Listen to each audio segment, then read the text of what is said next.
দাদা ভাই, আপনার প্ল্যান কি আমি ঠিকঠাকভাবে মানে পালন করতে পারবো? অবশ্যই পারবা। কেন পারবা না?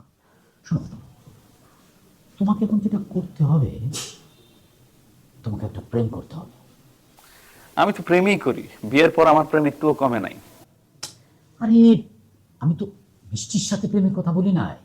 আমি বলছি অন্য কারোর সাথে তোমার প্রেম করতে হবে, মানে প্রেমের অভিনয় করতে হবে। তুমি এমনভাবে প্রেম করবে যাতে মিষ্টি জেলাস ফিল করে, মিষ্টি যাতে ফিল করে যে তুমি ওর কাছ থেকে ওকে ভালো না বেসে তুমি অন্য কারো কাছে তুমি চলে যাচ্ছ। মানে খালা যে তোমার এগেনস্টে মামলাটা দিতে চেয়েছিল না, পরকিয়া, এই মামলাটাকে, এই ইস্যুটাকে তুমি সত্যিতে পরিণত করবে।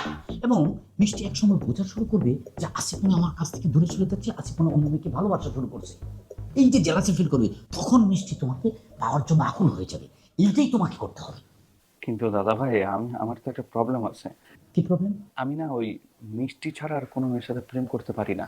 কারণ বাকি সব মেয়েকে আমি বোনের দৃষ্টিতে দেখি। আরে, তোমাকে তো সত্যি সত্যি প্রেম করতে বলি না, কিন্তু তুমি অভিনয় করবে জাস্ট মিষ্টিকে জেলাসি ফিল করানো, মানে মিষ্টির যাতে তোমার প্রতি আকর্ষণটা বাড়ে, তোমাকে আগের মতো ফিরে পেতে চায়।